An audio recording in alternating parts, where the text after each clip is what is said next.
Boa noite a todos. Estamos aqui juntos em mais uma quinta-feira para estudar Emmanuel.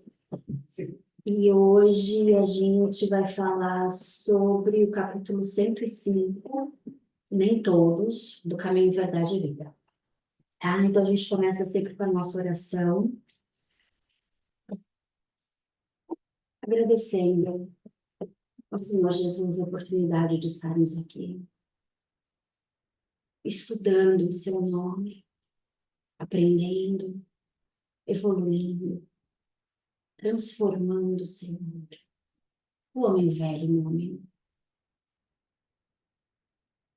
Ampare a cada um de nós, ainda em nossas dificuldades, nos desafios da vida.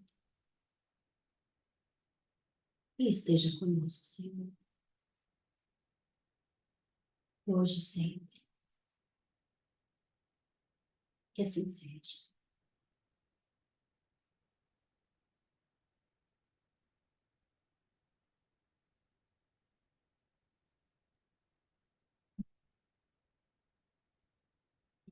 O pedacinho que Emmanuel vai explicar para a gente hoje é nem todos, né? Ele deu o título.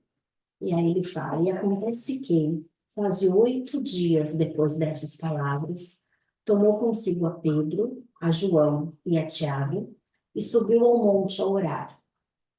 Então, o que aconteceu aqui? Essa é a passagem da transfiguração de Jesus, que ele sobe com esses discípulos no monte, e Moisés e Elias aparecem para eles, e, e até existe a transformação física, né, de Jesus enquanto está falando com esses espíritos de luz, né? Aí na passagem ainda fala que Pedro, João e Tiago, eles não entenderam muito bem o que estava acontecendo, porque eles falaram, vamos fazer uma tenda para eles também poderem pernoitar aqui, né? Sem ter a real dimensão do que acontecia, mas essa foi a passagem, né, da transfiguração.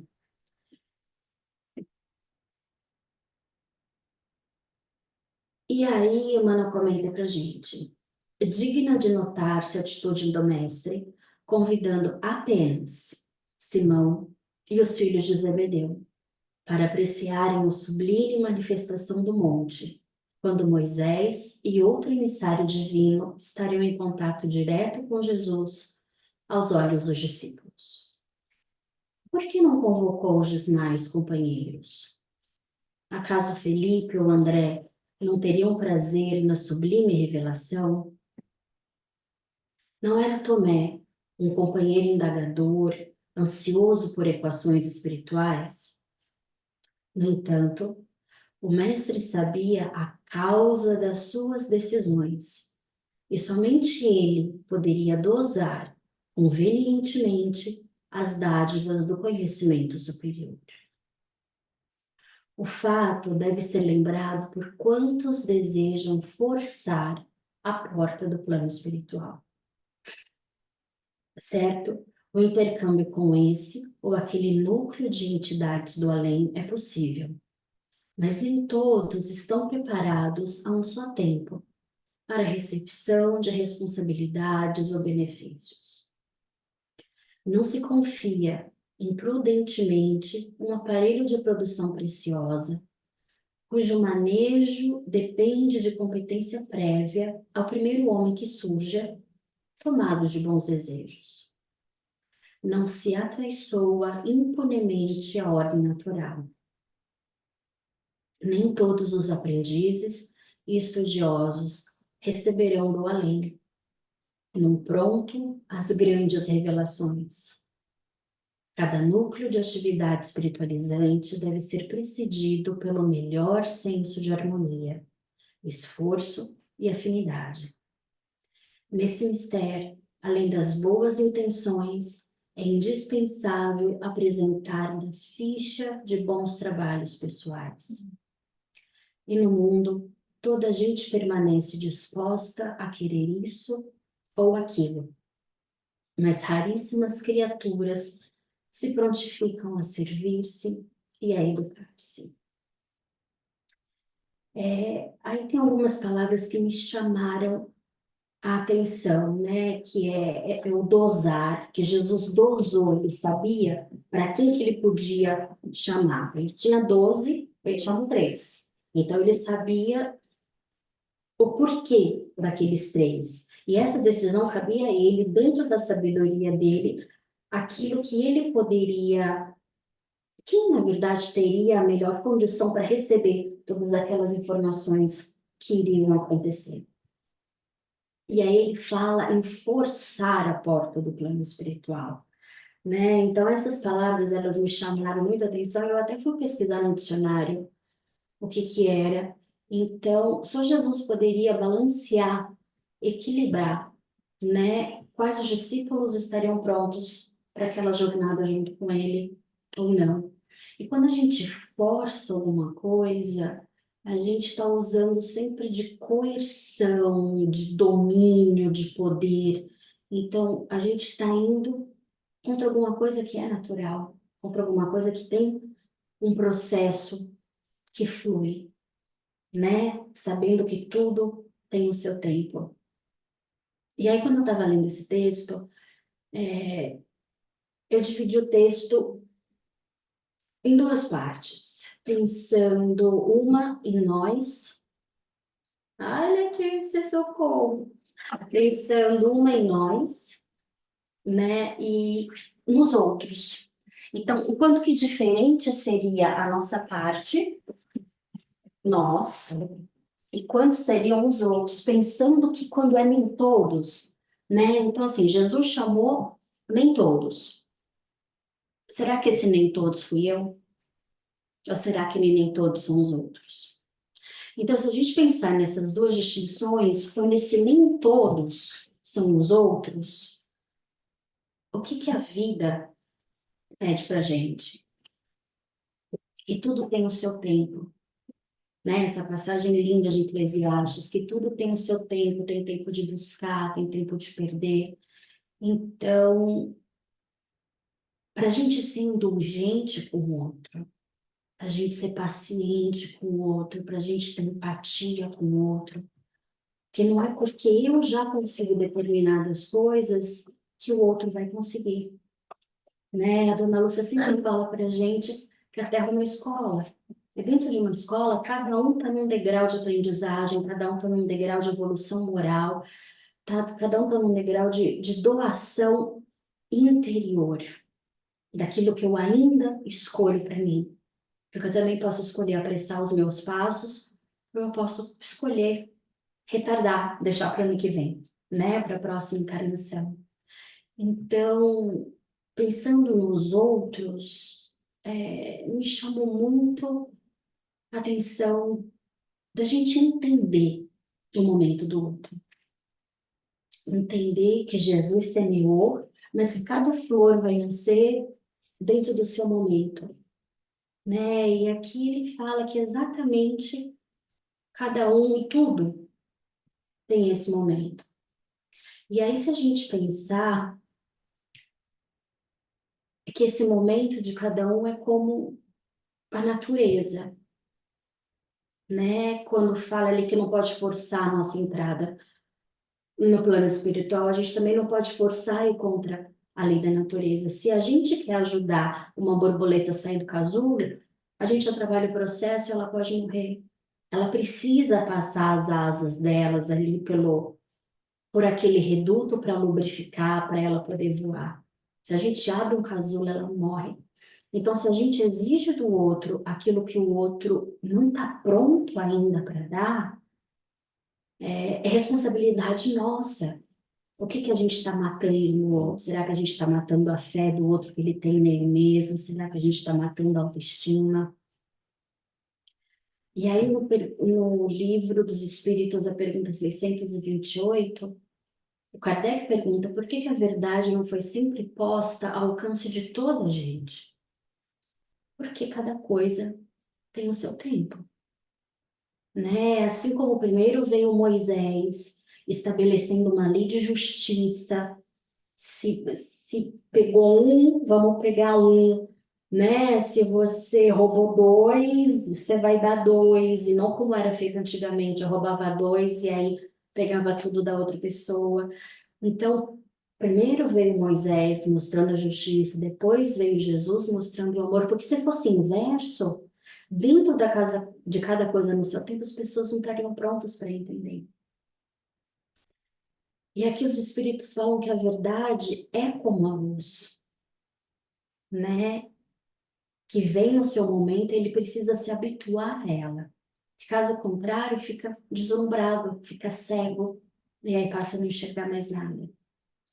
Então, quando a gente pensar, nem todos estão sendo escolhidos pensando em relação aos outros, eu queria sempre que a gente pensasse com muita empatia, com muita compaixão, com muito amor fraterno mesmo, universal, porque se o outro ainda não faz é porque não consegue, ou porque não está pronto, ou porque não quer. Isso mostra também que não está pronto, com uma imaturidade emocional. Então, vamos ter muita compaixão quando a gente pensar nesse outro.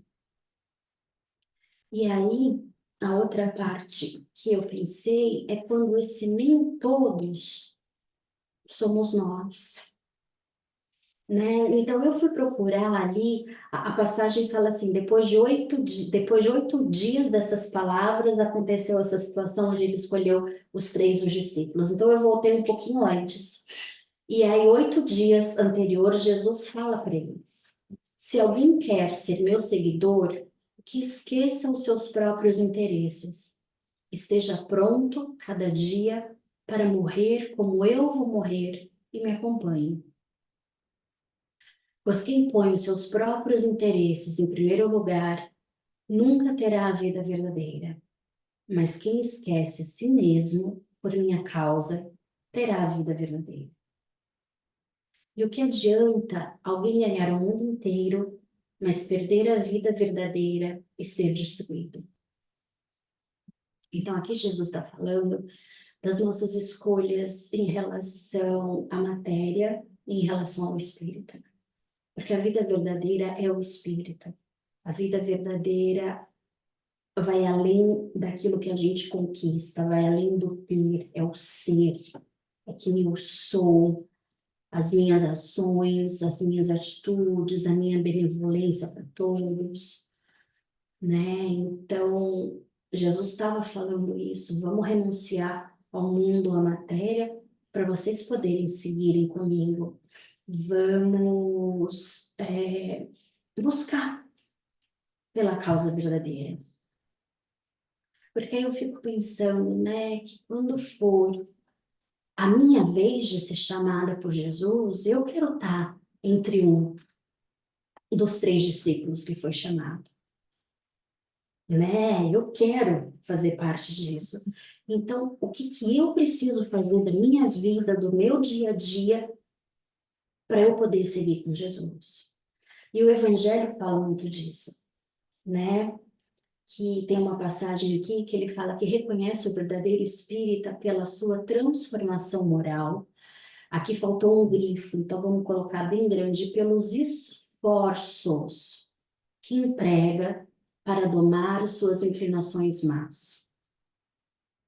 Enquanto alguns se contentam com seu horizonte limitado, outro, que aprende alguma coisa de melhor, se esforça por desligar-se dele e sempre consegue. Se tem firme a vontade. Esse é o verdadeiro espírita.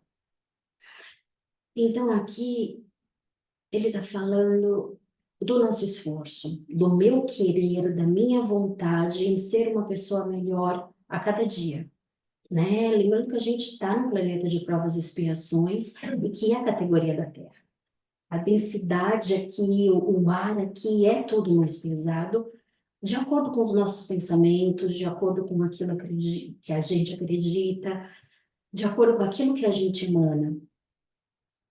E a gente não vem emanando coisas tão boas assim, né? Então a gente sabe que o ar da terra mesmo é carregado. Por isso que ele fala do esforço. Jesus não. O ser de perfeitos, ele virá. mas não é de hoje para amanhã. Né? A Joana de Ângeles, ela fala que o anjo que nós seremos um dia, ele já habita em nós. Então tá aí a nossa sementinha. Então, com esforço para domar as minhas más inclinações. Então, se eu sou uma pessoa que fala mal da vida do outro, só por hoje, eu não vou falar mal dos outros. Aí eu venci o hoje, então por amanhã eu não vou falar mal dos outros. E assim eu vou educando a mim mesma. E por um processo de esforço e de vontade.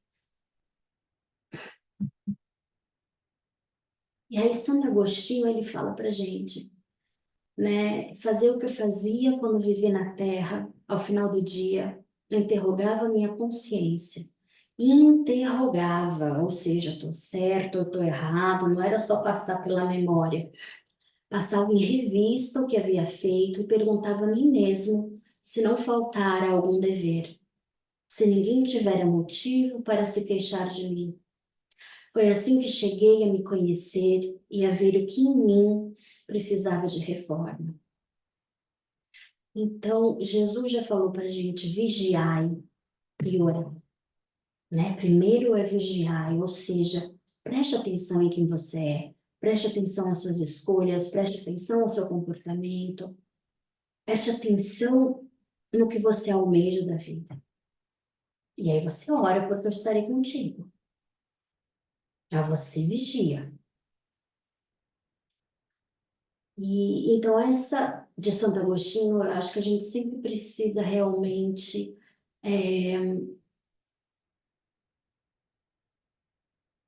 eu brinco que é uma reflexão diária, sabe? Não adianta eu fazer hoje, não adianta eu não fazer amanhã e depois de amanhã eu faço. É algo contínuo, é algo do meu dia a dia. Que a gente tenha isso como um hábito realmente diário. E aí tem uma passagem que eu queria dividir com vocês, que a dona Alça até tinha falado com a gente um pouquinho antes, né? Eu peguei só um pedacinho, é a ficha do Irmão X, se vocês colocarem na internet vocês vão achar, para falar que está registrado tudo o que a gente faz durante a vida. Tudo.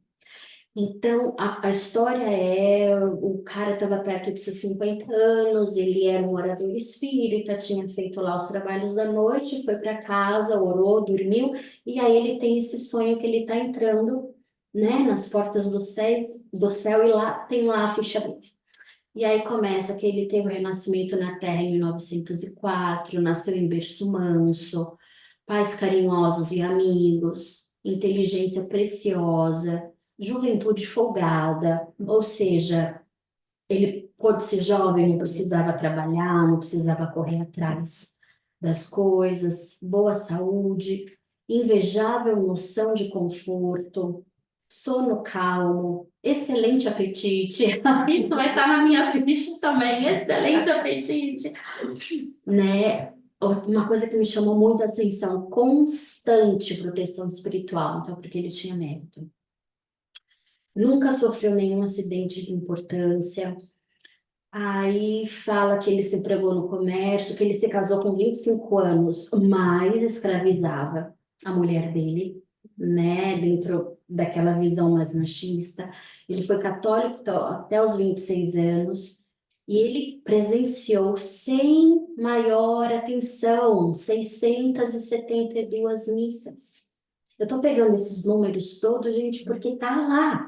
Vai estar lá a ficha da Gisele. Então, a quantas reuniões espíritas eu fui, quantas eu realmente estava ali prestando atenção, quantas que eu estava pensando na própria vida, né? Então, os números todos estão lá.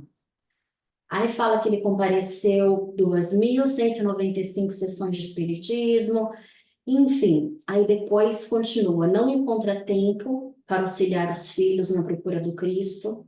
Aí mostra que ele fazia para os outros, mas ele não fazia para dentro da família dele, né? Polemista, cauteloso, Então ele também sabia nas polêmicas que ele podia entrar, grande intolerância para com os vizinhos, refratário a qualquer mudança de hábitos para a prestação de serviços aos outros.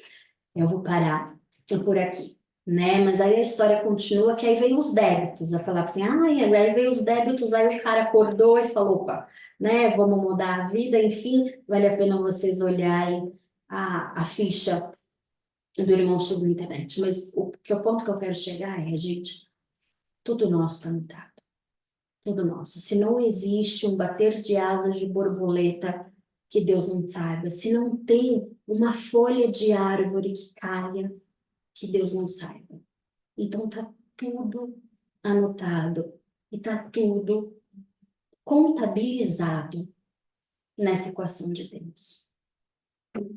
Então vamos pensar que a gente que já conhece a doutrina espírita, né, que a gente que já conhece Jesus, que a gente que já tem Jesus no coração, a gente não pode mais brincar na nossa vida. Aí a gente vai, faz parte, né? Mas que a gente levante e que a gente volte no caminho certo. Quando eu falo em brincar com a nossa vida, são das escolhas conscientes, sabe? Fazer o mal ainda por consciência, escolher o errado ainda por consciência, manter um hábito ruim, falando da fofoca, manter um hábito ruim que eu tenho. Porque quando Jesus chamar os 3 discípulos, que a gente possa estar entre eles, que a gente possa ser um deles. E aí fica a pergunta que Emmanuel fez em outro capítulo dele do Pão Nosso. Né? O que fiz hoje? Hoje é diário, é constante. Eu acentuei os traços da criatura inferior que eu fui até ontem, ou desenvolvi as qualidades elevadas do espírito que desejo reter amanhã. Então aqui Emmanuel fala que são as nossas escolhas. E isso é diário. Então, se eu estou mantendo o que é de errado, eu ainda tenho em mim, ou se eu estou buscando ser o melhor que eu posso ser. E aí, no Evangelho, capítulo 6, vários espíritos, né, estão reconfortando as pessoas. E aí Jesus fala para a gente que as nossas almas não estão esquecidas. Que ele e eu, o jardineiro divino, as cultivo no silêncio dos vossos pensamentos. Isso me emociona tanto em saber, porque o pensar é inerente a gente da mesma maneira que a gente respira. A gente não precisa fazer esforço para pensar, como não precisa fazer esforço para respirar. Então, nesse ato que é nosso, sem esforço, que é constante, Jesus está lá, cuidando da gente, do nosso jardim. Né? Ele que falou que nenhuma das ovelhas dele seria esquecida. Então ele não vai esquecer da gente. Que a gente faça a nossa parte, cuidando da gente, tendo as melhores escolhas. Para na hora que for a hora de estar junto a Jesus, a gente também possa ser um dos escolhidos. E assim, nesse momento de gratidão, sabendo que Jesus zela por nós, sabendo que Jesus está aqui, mesmo quando não estamos com Ele, sabendo, Senhor, que a vida eterna é junto a Ti, a vida sem ilusões, a vida da verdadeira felicidade, que possamos olhar a nós mesmos, buscar a nós mesmos e compreender que está na hora, Senhor, na hora de mudar, na hora de fazer melhor, de ter uma consciência mais desperta, para que possamos caminhar diante de Ti. E agradecendo, Senhor, a Sua doutrina, o Seu amor. Pedimos agora que derrame um bálsamo de pétalas nesta sala, a cada uma das pessoas que estão em suas casas, as que estão ouvindo agora essa mensagem, que essas pétalas derramadas do plano espiritual, Senhor,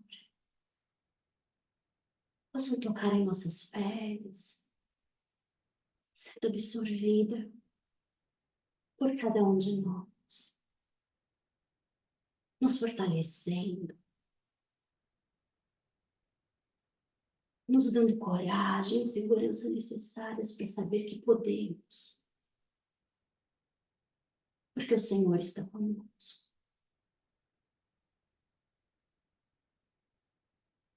Envolva cada um de nós, os nossos lares, envolvendo, Senhor, a humanidade, para que todos possamos vibrar no bem e assim fazer o mundo melhor. Fluidifique nossas águas, Senhor, e esteja conosco, hoje e sempre.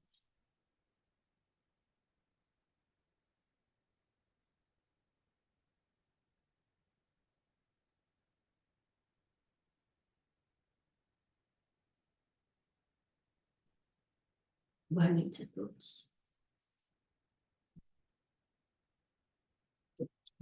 No canto esquerdo. Não aparece, nem vi que tem. Stop.